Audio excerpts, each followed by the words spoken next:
Tennis star Liz Smiley has had an excellent year playing doubles on the international tour. Liz made the semi-finals of the Australian Open with partner Steffi Graf. She won the traditional lead-up tournament to Wimbledon Eastbourne, was a quarter-finalist at the Great Championship and also a semi-finalist in the mixed doubles with John Fitzgerald. Along with Patrick McEnroe, Liz won her way through to the final of the US Open mixed doubles. But the main achievements for the Salamander Bay player came with Australian representation. Tennis was readmitted to the Olympics as a fully fledged sport, and Liz Smiley and Wendy Turnbull won the bronze medal for doubles at Seoul, a great thrill for both players. And last month, Liz represented Australia in the Federation Cup, again with Wendy Turnbull. The pair went through undefeated. Bronze medal winning tennis star Liz Smiley.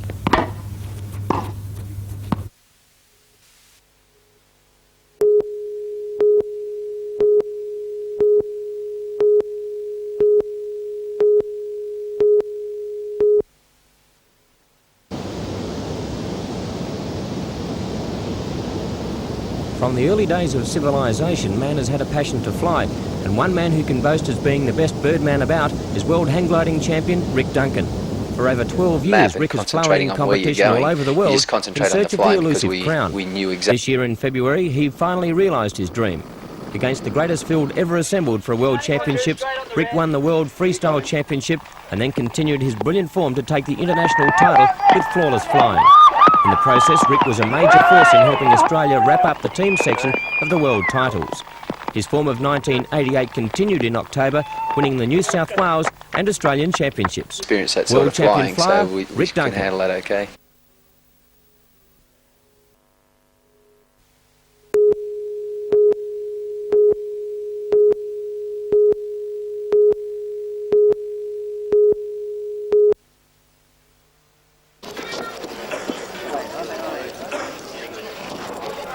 When it comes to riding winners throughout the nation, no one does it better than Cessnock's Robert Thompson. In 1986-87, Robert broke the Australian record for the most number of winners in a season, and in 1987-88 he again smashed the national record, riding no fewer than 161 winners. Robert also broke the previous Newcastle Hunter Central Coast Racing Association record with 131 winners, 12 more than the previous best. Along the way, he chalked up his 9th Jockey's Premiership in 10 years on local tracks. The ever-popular Hoop was also invited to represent his country in the Asian Racing Conference Series held in Sydney. It's a safe bet that the next time you're at the races, hop on the same horse's Thompson, and you won't be too far away from the money. Champion gentleman jockey, Robert Thompson. The boys will know me secret then.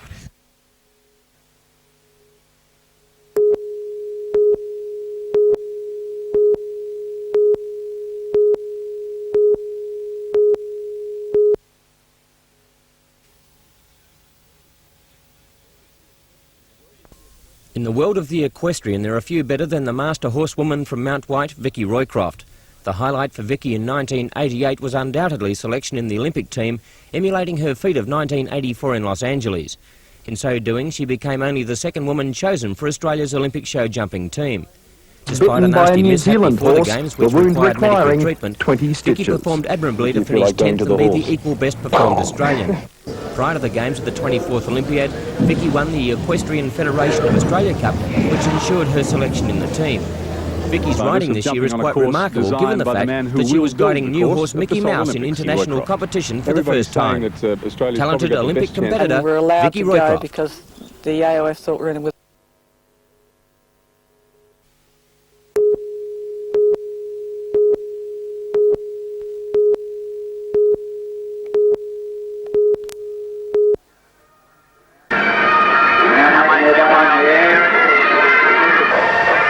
Surf lifesaving is synonymous with our region, and one young man who has full command of the sand is beach flags champion Michael Jones. Regarded as the best in his chosen field, Michael put his reputation on the line at the Australian titles in March. Not only did he win his 7th national title, but created a unique record in the process. Michael now has the achievement of the most number of wins in any one individual event in surf lifesaving history. Going one better in April on the Gold Coast, he picked up his 2nd World Beach Flags crown, extending his dominance of this event. Michael will leave with the Australian team later this month for the Trans-Tasman Test against New Zealand. Fleet-of-foot Sandman, Michael Jones. Technique of getting up years ago with...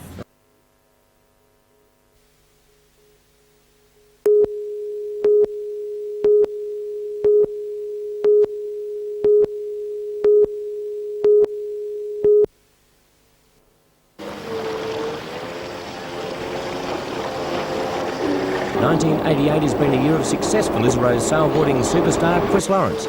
94 competitors from 23 countries lined up at Manly for the Mistral World Championship in January, and so dominant was Chris that he had the title wrapped up before the last heat. You would think that winning a world crown would be the highlight of the year, but for Chris Lawrence that came in April when he won his way to Seoul with a very determined victory in the Australian Olympic selection trials at Terrigal. A broken mast at a crucial time of the Olympics cost Chris any chance of a medal, but in finishing a creditable 10th, he was one of Australia's most successful sailors at the Games. Had wins in the Canadian Nationals, the Canadian Olympic Championships, the Hong Kong Nationals, the Singapore Open and Funboard titles, and also the Malaysian Funboard titles. It's easy to see why Chris is the best in his sport. Super successful sailboarder, Chris Lawrence. Would you have sailed against many of these people before?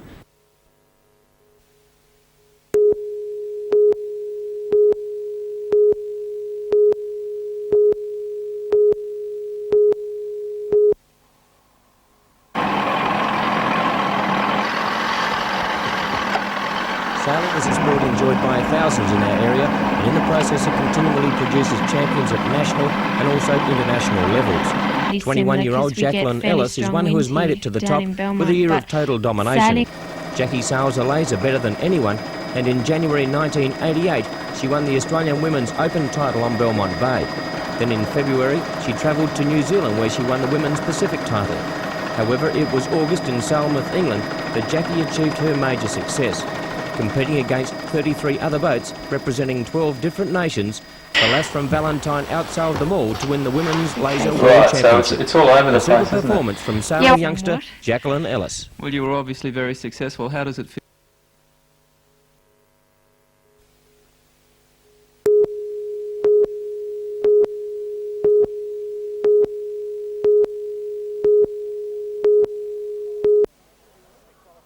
To the Olympic qualifying time, but she's threatening the Commonwealth record. She's about 3 or 4 body lengths ahead of Jodie Clatworthy, the hot tip for this. She's got 30 metres to go. She's getting stronger. There's Clatworthy back with the red cap in second place, and Downs over in lane 6 is trying third, but to get Joe to go. Certainly Donna Proctor's race. She's coming in with a great time. 52 is the qualifying time. Have a look at this. 45. Sensational performance. She's off to Seoul. And gained automatic selection for Seoul. At the Games, Donna swam exceptionally well to make the final of the 400 medley, confirming her ranking in the top 8 swimmers for the individual event for season 1988. In a sport that demands incredible sacrifices, Donna Proctor deserves the accolades she's received. Wizard of the Water, Donna Proctor.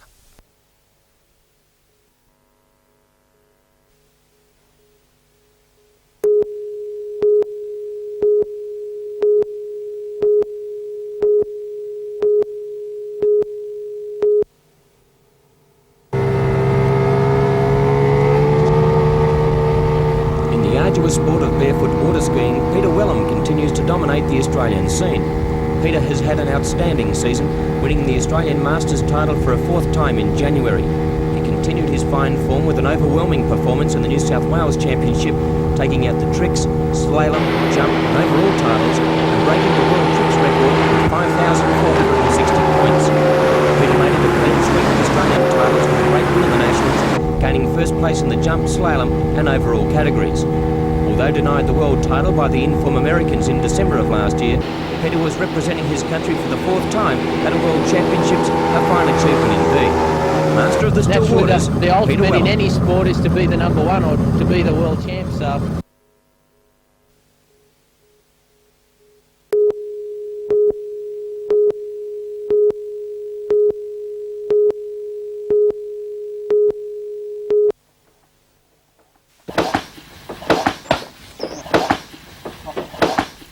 Hailing from the tiny Central Coast settlement of Kulnura, Troy Waters stands tall in the boxing world after his recent performances. Earlier this year, Troy defended his Commonwealth Junior middleweight title in devastating fashion, knocking out his African challenger Gilbert Joshimu in the first round in Adelaide. He followed this up on December the 2nd with a unanimous points decision over highly rated American middleweight Ricky Stackhouse in Canberra. As a result of his success, Troy is the #1 ranked contender for the IBF Junior middleweight title and will get his chance at the World Crown in April of this year when he will meet the title holder Matthew Hines.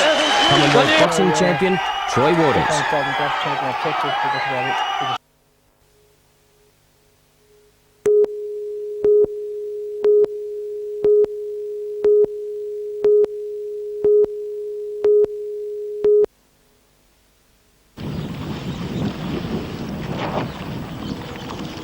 The 18-year-old junior from Arcadia Vale began 1988 in great form by finishing equal first in the World Junior Mistral Championship lightweight division, but was relegated to second on a countback. Since that performance, David won nearly every race series that he entered for the year, and his dominance continued to the World Youth Sailboarding titles in Barcelona, Spain. David won the world crown, wrapping it up early, winning 5 of the 7 heats, a remarkable performance. Having won numerous state, national and now world titles, David's ambition of competing at the Olympics in Seoul came slightly adrift in the heavy breezes at Terrigal during the selection trials, but he was chosen to represent Australia at the pre-Olympic meet in Korea. With triumphs in 3 different categories of sailboarding, David was named the Australian Youth Yachtsman of the Year in November, a marvellous achievement. Deserving the NBN Encouragement Award, sailboarding maestro David Woods. Will you be around trying to get in the 1992?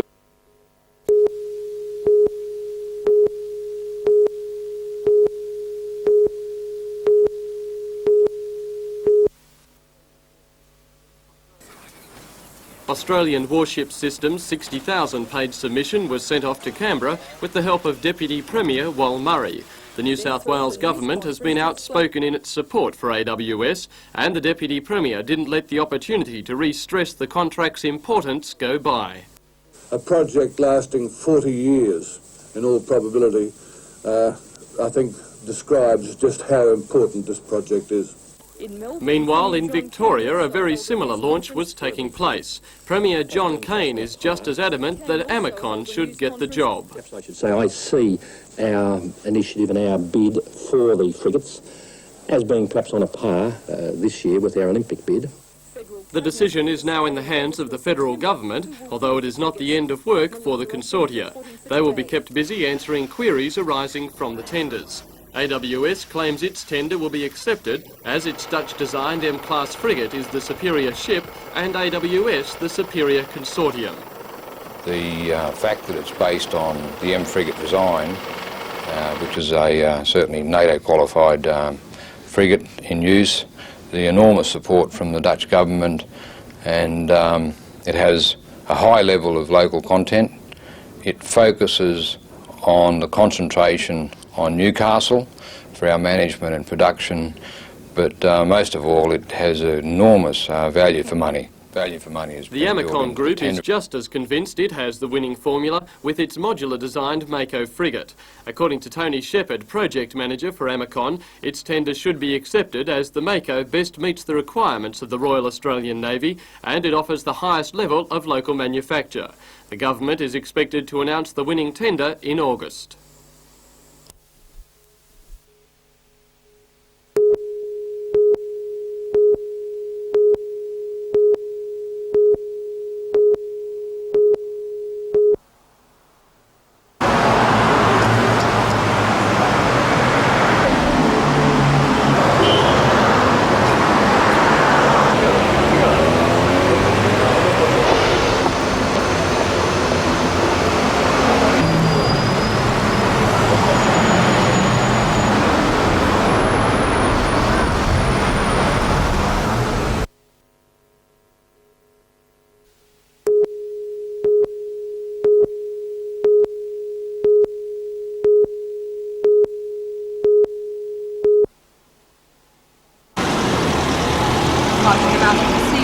last year and work began on the 14th of September. From an empty shell, this state-of-the-art entertainment centre has been created. The venue will play host to top variety shows, seating 1,200 in a non-drinking and smoke-free auditorium. After a quick set change, the area will be transformed into a nightclub, featuring what organisers say will be the best sound system and lighting rig in New South Wales. Tomorrow night's disco is being described as the biggest dance party the Central Coast has ever seen, with professional dancers, a laser show and indoor fireworks. The centre will also be used for sporting events. Next Wednesday we'll see the Hawks and Mortis brothers competing for 3 titles. The entertainment centre is starting as it means to go on, with a wealth of exciting international acts. Variety shows will include Ronnie Corbett, Max Bygraves and Herman's Hermits. At the Beach Rock Disco, catch UB40, Noiseworks and Red Gum over the next month. Rebecca Skinner reporting for NBN News.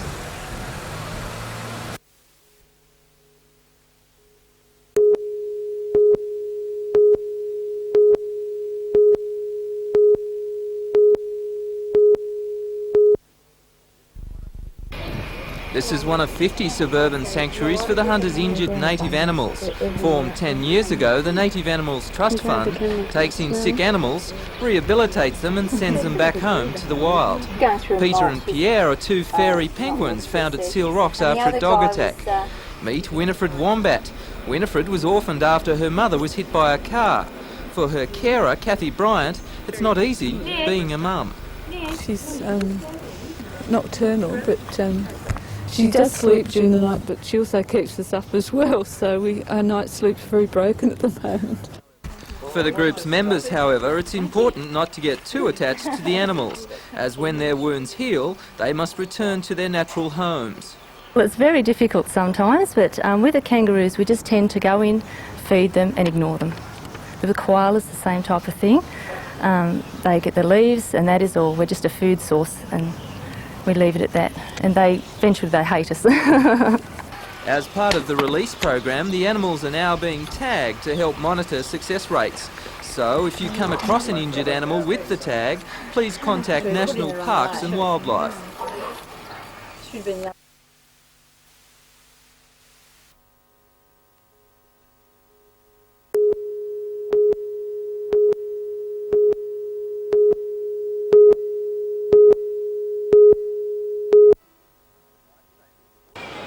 Lifesavers have always been regarded as working in a dangerous profession, but with a new threat of the blood transferable disease hepatitis B, lifesavers are worried.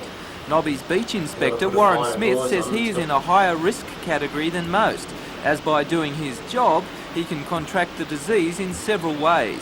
First way is when we bring a patient in from a sea rescue, we have to perform mouth-to-mouth. Second way is first aid to any injuries, and with stepping on the needles that could be on the beach or along the shoreline.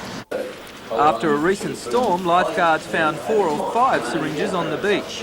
Dr. Phil Woodford agrees the lifesavers should be inoculated, as should other people who work with accident victims. It's an occupational hazard for people who handle blood, in that it can be transmitted by blood into cuts, stabs with needles or splashes into eyes or mouth. Peter Ryan reporting for NBN News.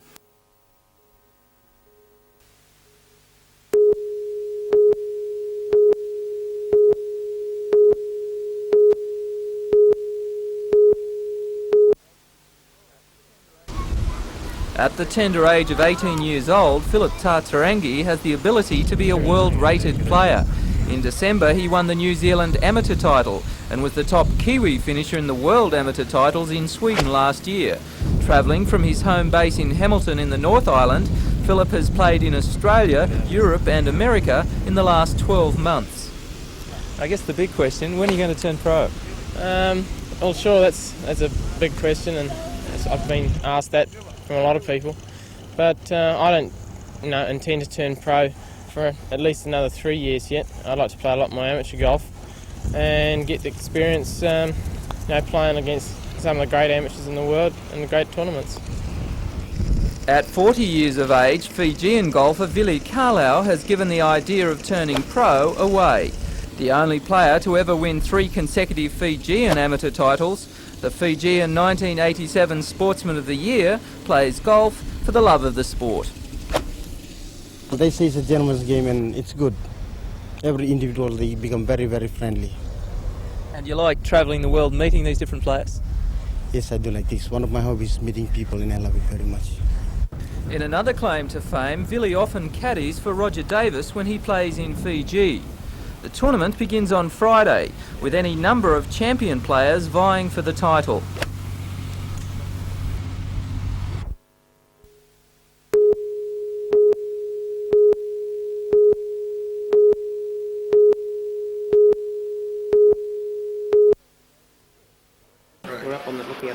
Sir Abbey has spent the day in talks with electricity experts, including senior officers in the Shortland County Council. He says Papua New Guinea must look towards new power plants. At present, much of the country's power comes from hydroelectricity, most of which is used in major centres like Port Moresby. He'd like to see smaller pocket power stations in rural centres, and Australia could supply much of the technology to install the system.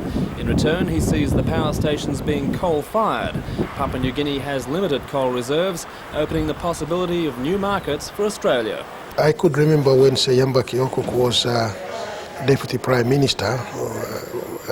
He floated the idea that we should start coal power stations in Papua New Guinea because Australia was our good neighbor and we were very close to Australia, and we could buy coal from Australia and then run the power stations in Papua New Guinea.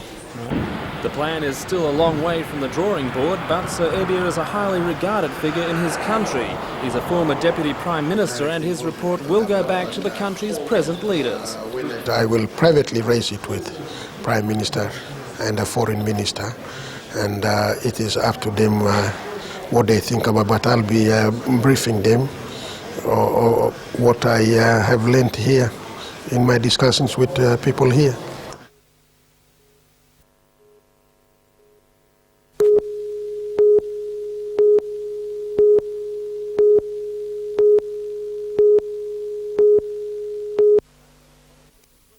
It's a day when the quality of the swing takes a back seat to relaxation before the start of the 72-hole tournament. For the visiting international golfers, it was also their last chance of looking over the course that will become the battlefield for the next 3 days. One of the hottest groups have been assembled for the Lake Macquarie Amateur title. Yeah, I'd say it's the strongest field that we've had. We've got players from England and the UK Amateur Champion, which is Russell Claydon. We have Craig Everett from Scotland, who is the Irish and Scottish Youth Champion. Philip Torres, who is at 18 years of age is a full international for New Zealand and has played in 2 World Cups. And Phil Aiken, who is 27 and has had vast experience and went to university at Houston with Greg Turner and is a very strong player. Of the locals, do you rate Gary Tozer as a chance? Gary Tozer is playing absolutely fantastic at the moment, and him, Wayne Stewart, Darren Griffiths, I would say, would be the pick, and of course Bob Payne, who always puts in a big one at this tournament. While the top golfers sharpen their skills, for others it was a day to gain some pointers on the game, make a few tap-in putts and generally enjoy Australia Day.